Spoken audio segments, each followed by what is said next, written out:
வணக்கம். நான் பார்த்திய சமயத்தில் என்ன பொண்ணி எனக்கு 3 டைப்ஸ் ஆஃப் பராத்தாஸ் பண்ணலாம். முதல்ல வந்து பாலக் பராத்தா. அதுக்கு நான் இந்த பாலக்கீரையை பிளான்ச் பண்ணுறதுக்காக சுடு தண்ணியில் வேக வச்சுருக்கேன். ஒரு 5 நிமிஷம் இது வேகட்டும். இப்போ இது நல்லா வேந்துடுத்து நம்ம இதை வெளியில் எடுத்து வச்சுக்கலாம். சூடு ஆறின அப்புறமா அரைச்சிக்கலாம் மிக்சியில். இப்போது இதில் ஒரு கப்பு கோதுமை மாவு போட்டிருக்கேன், அதில் 2 உப்பு போட்டிருக்கேன், 1 டேபிள் ஸ்பூன் கடலை மாவு போட்டிருக்கேன். இதில் போட்டு கலக்கிறதுக்கு இங்கே வச்சுருக்கிறது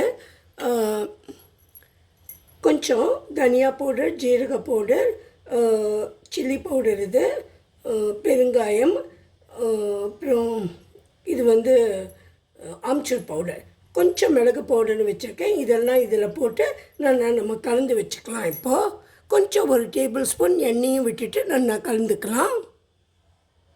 மிக்சியில் நான் கொஞ்சம் அந்த வேக வச்ச கீரையை போட்டிருக்கேன். அப்புறம் இதில் கொஞ்சம் இஞ்சி பூண்டு விழுது, 4 பச்சை மிளகாய், கொஞ்சம் உப்பு போட்டிருக்கேன். இதை நல்லா அரைச்சி வந்துடலாம். வேணா கொஞ்சம் தண்ணி விட்டு கூட அரைச்சிக்கலாம்.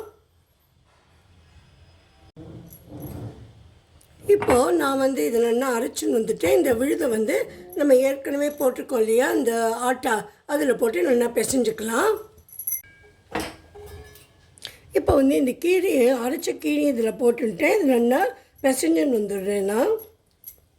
வேணா நீங்கள் கொஞ்சம் தண்ணி கூட விட்டுக்கலாம். உங்களுக்கு கையில் ஒட்டுறதுன்னா கொஞ்சம் எண்ணெயும் விட்டுக்கலாம். கொஞ்சம் டைட்டாகவே பிசைஞ்சோன்னா நம்மளுக்கு இடுறதுக்கு ஈஸியாக இருக்கும்.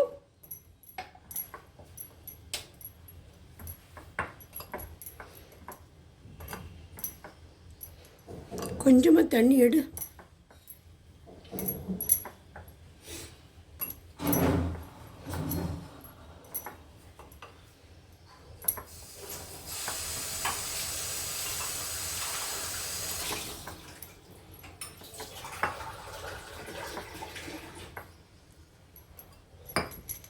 நான் கொஞ்சமாக தண்ணி விட்டுக்கிறேன் அதுக்கு.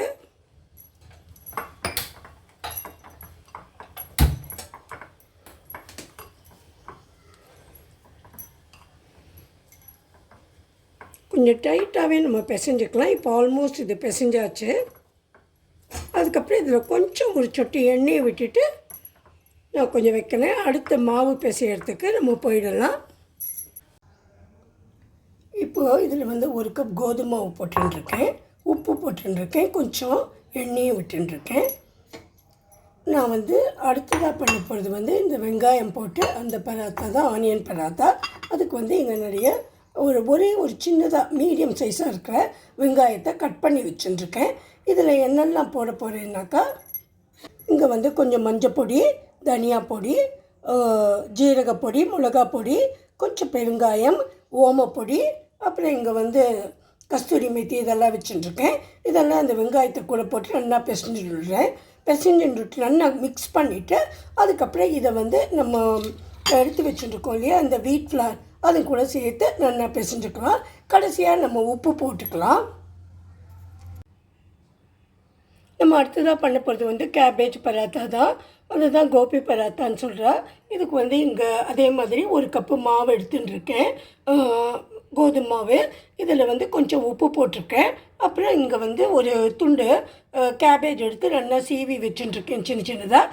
இதில் மஞ்சள் பொடி, மிளகா பொடி, தனியா பொடி, ஆம்ச்சூர் பவுடர், கரம் மசாலாவும் கொஞ்சம் போட்டுருக்கேன்.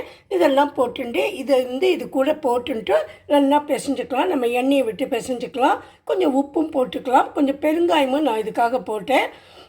அப்புறம் கொஞ்சம் இஞ்சியும் பச்சை மிளகாயும் அரைச்சி விழுது இருந்தது, அதுவும் கொஞ்சம் போட்டுட்டேன். இப்போ எண்ணெயை விட்டு இதெல்லாம் நல்லா பிசைஞ்சுக்கலாம்.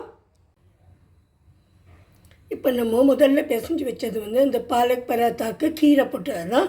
அதை ரவுண்டாக பண்ணிட்டுருக்கேன். இப்போ நான் கொஞ்சம் கோதுமை மாவை தொட்டு இதை போட்டு எடுத்துடுறேன். இதை முதல்ல இட்டுட்டு அதுக்கப்புறம் தவா வாங்கி வச்சுருக்கேன். இது சூடாக போட்டுட்டு எடுத்துடலாம். நம்ம சப்பாத்தி சுடுற மாதிரி தான். இதுக்கு நான் கொஞ்சம் நெய்யை விட்டுக்க போகிறேன் 2 பக்கமும். நான் இப்போ இட்ட பராத்தாவை இதில் போட்டுட்டேன்.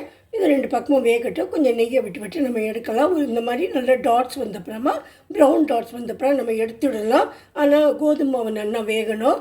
கொஞ்சம் முதல்ல நான் பெருசாக்கின்றேன் கேஸை, இப்போ சின்னதாக்கின்றிருக்கேன். இங்கே வந்து அதே மாதிரி இந்த கேபேஜ் இருக்கு இல்லையா, அதை வந்து நான் இட்டு வச்சுட்டுருக்கேன். இதை வந்து ரொம்ப மெல்லிசாக இடல, கொஞ்சம் சுமாராக தான், கொஞ்சம் திக்காகவே இட்டிருக்கேன். இனி இதே மாதிரி போட்டு எடுத்துடலாம். நம்ம ஆனியன் பராத்தாக்கு மாவு பிசைஞ்சு வச்சோம் இல்லையா, அதையும் நான் கொஞ்சம் இட்டு வச்சுருக்கேன். இதை வந்து கொஞ்சம் மெல்லிசாக தான், நம்ம மெல்லிசானா அழுத்தம் கொடுக்கக்கூடாது ஜாஸ்தி. கையை கொஞ்சம் அழுத்தம் கொடுக்காம லேசாக நம்ம வந்து பரத்தி எடுக்கணும், இல்லைன்னா அது கிழிஞ்சு போயிடும். இதையும் நம்ம போட்டு எடுத்துடலாம். நம்மளோட 3 டைப் ஆஃப் பராத்தாவும் ரெடி ஆகிடுது. பாலக் பராத்தா, இது வந்து ஆனியன் பராத்தா, இது வந்து கோபி கேபேஜ். இதை வந்து நம்ம சாலட் கூட சர்வ் பண்ணலாம்.